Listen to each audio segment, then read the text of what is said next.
This video could be a little bit controversial, so I wouldn't mind a civil discussion about this afterwards in the comments on Reddit.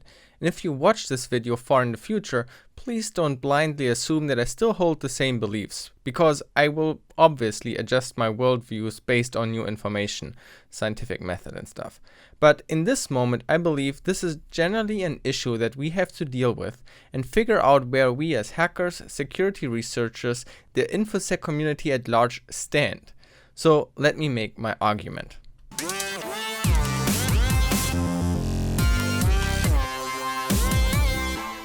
Before I go into a very specific example that motivated me to make this video, I would like to approach this topic from a fundamental level.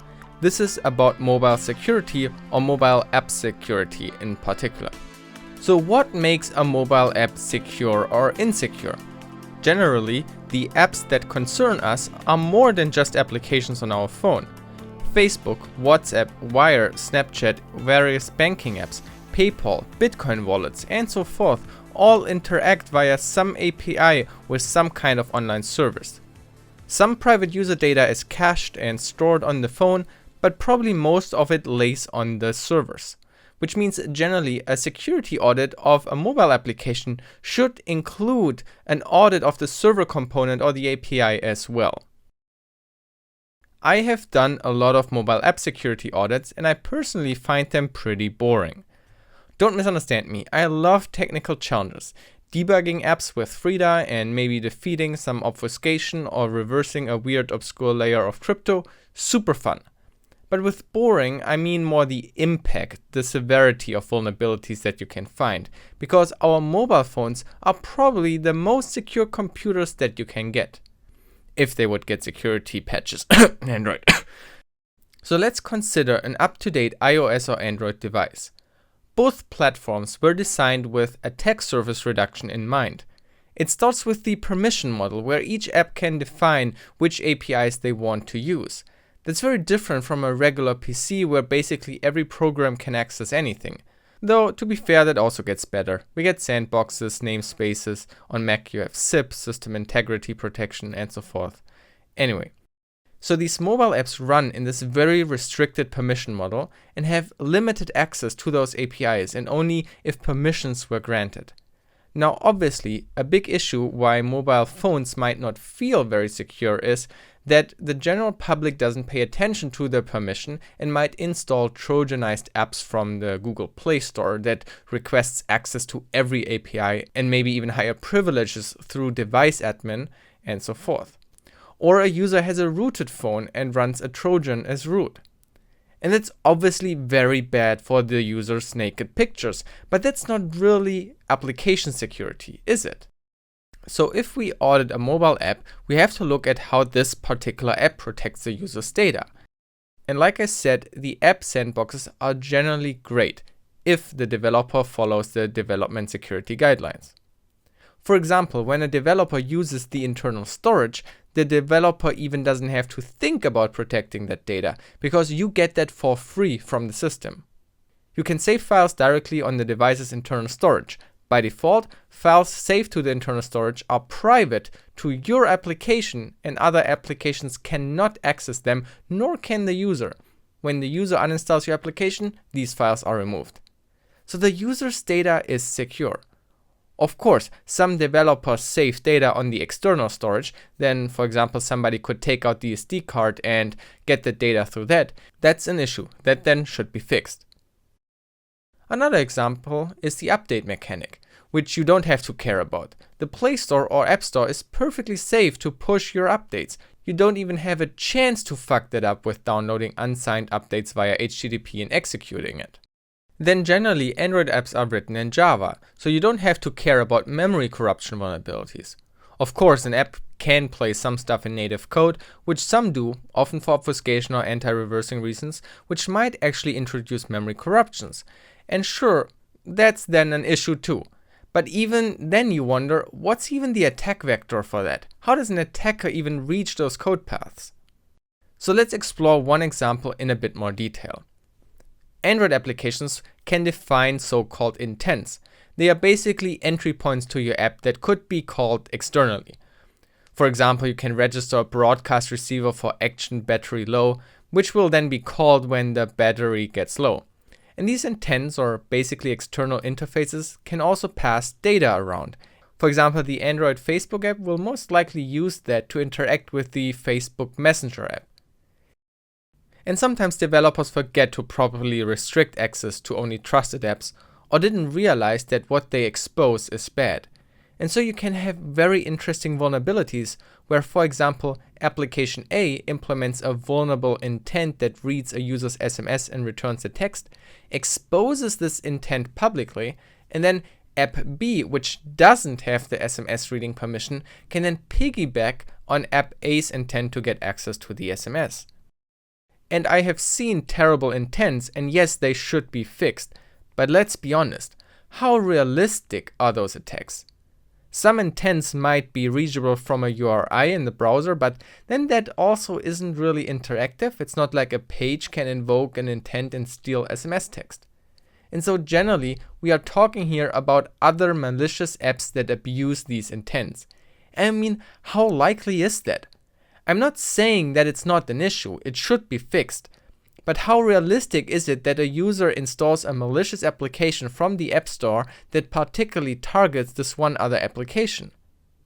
Now, here we get into things like banking trojans, because we know those exist. So yeah, a banking app with an exposed intent that allows money transfer without user interaction, that's bad.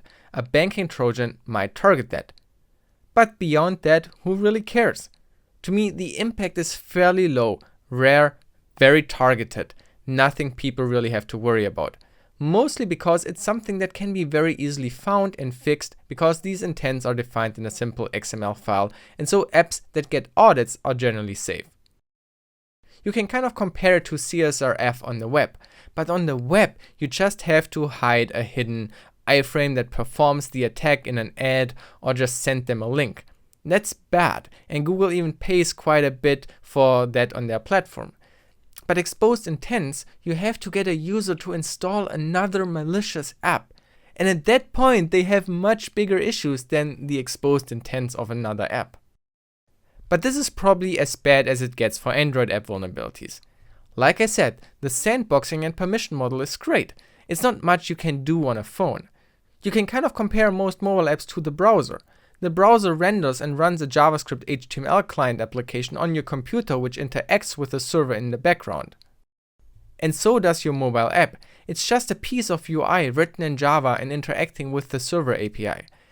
And browser client security has a lot more impact because web applications in the browser share the same browser, while apps are very isolated from each other and have to be installed first. Now, the much more serious issues, like with web security, obviously lie with the server component. For example, the API could have access control issues where one user is allowed to request messages from other users because the developer forgot the authorization check. And you know a whole bunch of more issues. But at this point, it's basically web security. And so, if you find an issue with the web API, would you classify that as a mobile app issue? I think the issue here is not the mobile app. And the service is in direct control of the vendor and can be immediately patched, while mobile apps have to get a new update via the store and many users might not update for a long time. Calling these kind of issues mobile app issues is, I think, misleading. But there's also a big part in between the app and the server, and that is the network, which I think is probably the biggest risk and threat model for mobile apps, because over the network you will send all the users' private data, session tokens, and so forth. And mobile phones are very mobile. A lot of people connect them to open Wi-Fi's. And we generally have accepted that network is untrustworthy. That's why we use SSL. And so, of course, if an app communicates with a server over HTTP, then that is bad. Somebody just has to sniff the air, and I would consider that an issue with the mobile app. Now, even if HTTPS is used, it has to be implemented securely. That means you have to have a valid, trusted certificate, and you don't ignore SSL errors. If you do ignore those errors in your app, then it can be very bad if you have an attacker in a man-in-the-middle position. But if you use SSL correctly with a valid certificate, then the connection is secure. Okay, so up to this point, I hope I was able to kind of show you with a few examples that Android apps are pretty secure. You can screw up some stuff, but it's generally also easy to fix, and if there are issues, they generally are very targeted and are not scalable, as for example an authentication bypass on a web API which could be automated to take over every Facebook account there is and download the private messages. Now let's move on to one particular example that motivated me to make this video, and let's start with how a particular research was described in the abstracts and short summaries about this work. It's from 2016 and is about the banking mobile app from number 26, N26. Here is Reuters, a very reputable news agency. Vincent Haupert, a research fellow and PhD student, told the Chaos Communication Congress in Hamburg how he and two colleagues found N26 security defenses riddled with holes that could have been used to defraud thousands of users. For example, Haupert said he compared data from a leak of 68 million account credentials from online file sharing company Dropbox with information on N26 users to identify 33,000 N26 user credentials without being thwarted by the N26 anti-fraud system. From there, he said it could have been simple to send a phishing email to send these N26 customers that could potentially have allowed him to break into their accounts. Wait, I thought Haupert got 33,000 user credentials? Why does he need to send out phishing emails? Well, Reuters kind of misunderstood what the guy did. N26, like almost every website I know, will tell you in some way if an email is registered with the system or not. So he just took a list with millions of emails and found 33,000 of them had an N26 account. And he could use that to target them with phishing. He was able to identify 33,000 N26 user credentials without being thwarted by the N26 anti-fraud systems. I understand. Not his fault in this case. Reporters have also mixed up stuff that I have said. It sounds terrible to the reader. Those are nuances they probably don't understand. But let's move on. In response, N26 said in a statement it made customer accounts more secure by reducing and encrypting data transfers. Wait, they now encrypt data transfer? Did they not use SSL? Holy shit, for a banking app, that would be bad. Let's look at Haupert's official abstract of his research that he had presented on the 33C3. Here he writes, "We succeeded independently from the used device to leak customer data, manipulate transactions, and to entirely take over accounts to ultimately issue arbitrary transaction even without credit. Entirely independent of the used device, we were not only able to reveal N26 customers and to manipulate transactions in real time, but also to completely take over a victim's account." This sounds insane. If that were true, this is massive. And I can only explain this kind of impact if you somehow can either man in the middle everything, for example when they use HTTP, or the API completely fucked up authentication. And that's why this makes me so mad, because this is not the case. And I better insert here now a disclaimer. I'm going to rant now a little bit, and I don't want to attack this researcher, but I will criticize his scientific work. And he just happened to be the scapegoat now because he was very public about this research with a lot of media attention. But this is not a single isolated example. I know he didn't deliberately mislead or manipulate. In fact, I know more people that agree with his assessment of the vulnerabilities here than I know people that agree with me. And that's why I said in the beginning that this video could be controversial and I would like to see a discussion, because it's not quite black and white and there is a fine line here. So let's see what the vulnerability actually was. I'm going to play the crucial part of his talk, "Shut Up and Take My Money, the Red Pill of N26 Security." Just to talk about like the infrastructure of N26. Basically, they have two apps, one for iOS, one for Android, and they communicate over a JSON-based protocol, TLS encrypted. The backend is at api.tech26.de. How do I know actually that this is a JSON-based protocol? Because I used a TLS midterm attack, a man-in-the-middle attack, to learn the protocol. I actually suspect that I only needed to install a certificate, the midterm proxy certificate on the client, but actually I was surprised that I didn't need to touch the client because they didn't implement any certificate pinning. So Why is the audience laughing and clapping here? What is the surprise here? SSL performs verification of the certificate with the local CA store. Of course, if you install your own certificate on the device will trust it. And the application did nothing wrong here. It checked the certificate via the local trust store and found that the user trusts it. This is how SSL is supposed to work. And yes, there's criticism about the CA system. We have issues with it. Certain CAs are untrustworthy. We had incidents of compromised root certs, and we have rampant problems of middle boxes and antivirus software that install their own certificate into the local CA store. But there's not that much evidence or data on actual attacks of SSL man in the middle. But take a step back from mobile app security and let's look at the web. There is HPKP, which will actually be deprecated now because it has its own issues. We have the Chrome public key pinning preload list, and some of the big sites are listed there. But as far as I can see, for example, PayPal doesn't do it for their website. Why is nobody screaming how insecure PayPal is because they don't use pinning on the web? SSL has its issues, no question, but it's also holding up surprisingly well.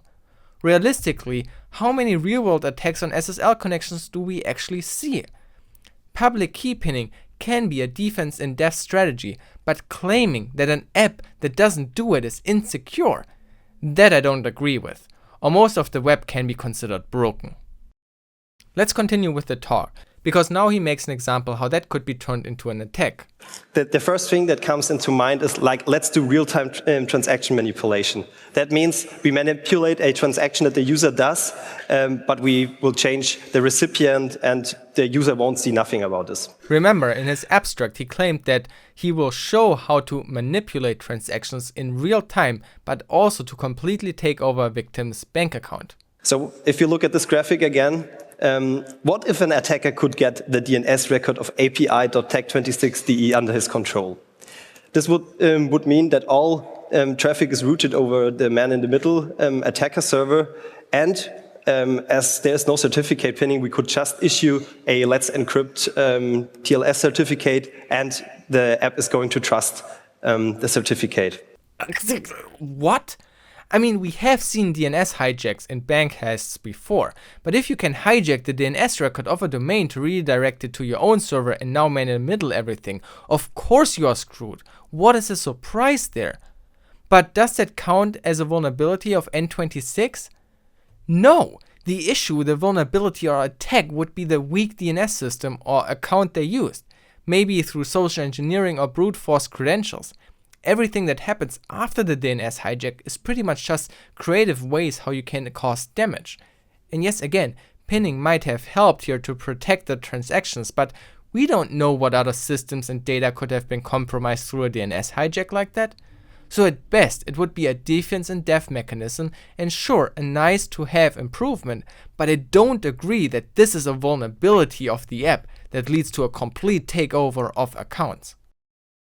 And in the paper, he describes this as, if an attacker can launch a man-in-the-middle attack, the transaction can be tampered with transparently.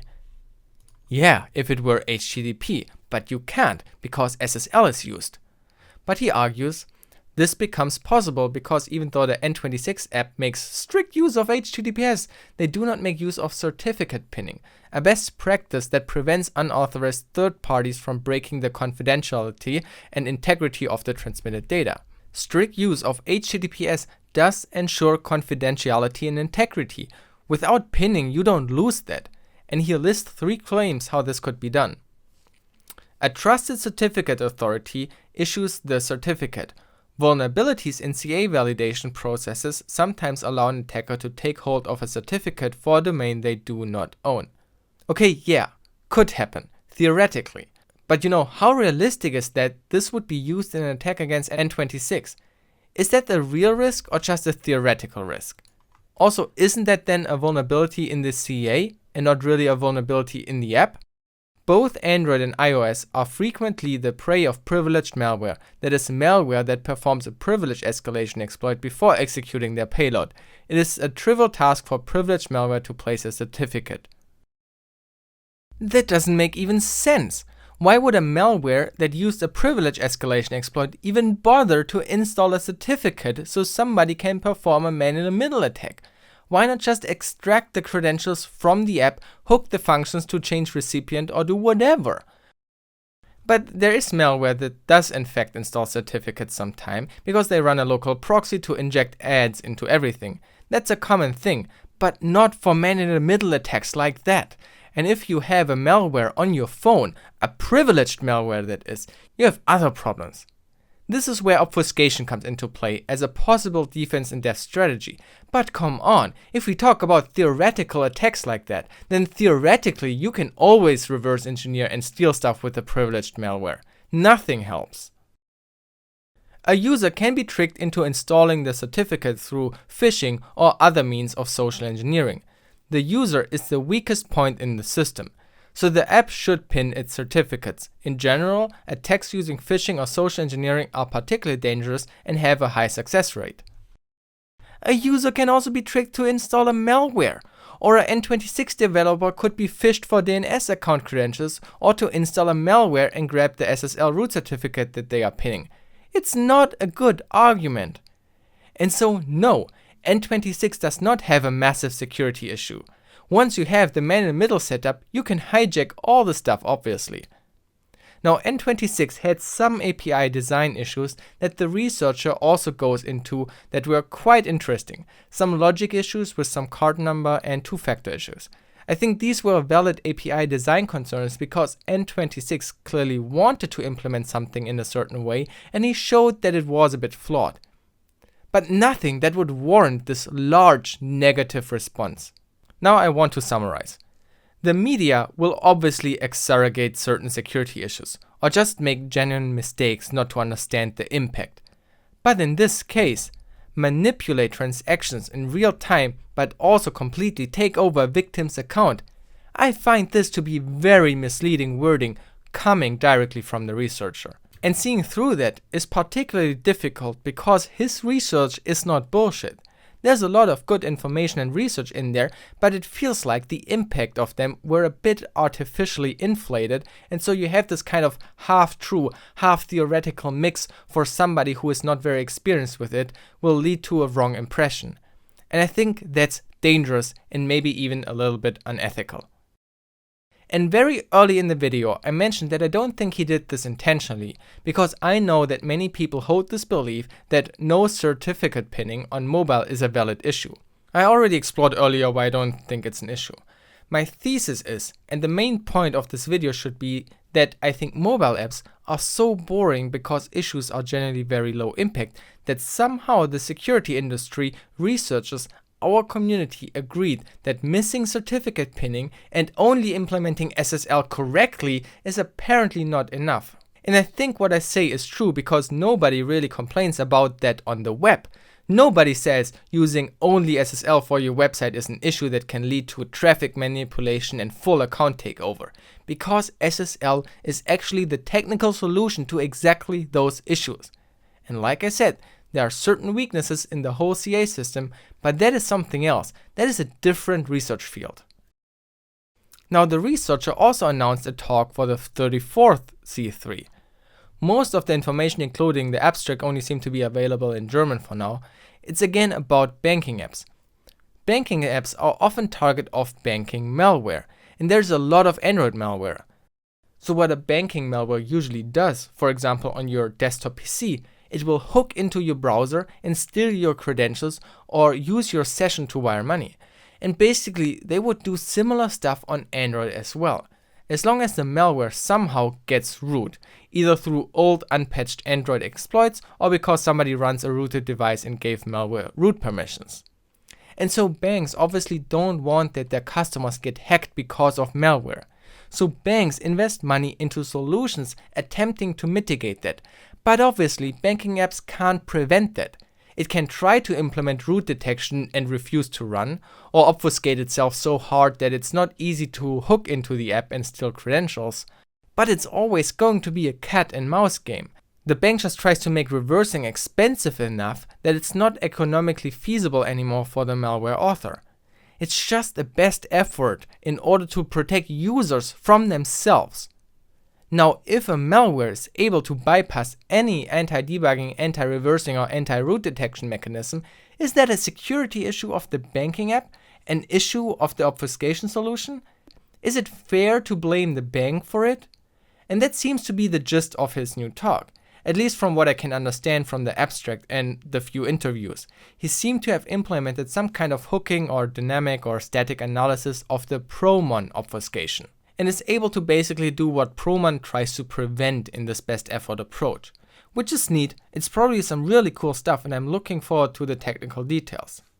I'm obviously just speculating here, and the talk and paper could be actually much more, but if I'm right, why is this talk not just called Defeating Promon and going then into details of how Promon works and how you can get around it? That would be a cool technical talk. Why does this talk have to focus on banking apps and fearmongering?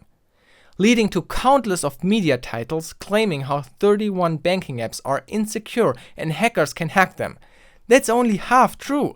We are talking here about already compromised devices and a best effort approach of banking apps trying to protect users from their infected devices. Why shame the banking apps? What is the purpose of this? If not just for self-promotional reasons, making the research sound more scary and impactful. And at the same time ignoring the damage it does in the public perception of what are actual threats and what are hackers capable of. This, to me, is FUD.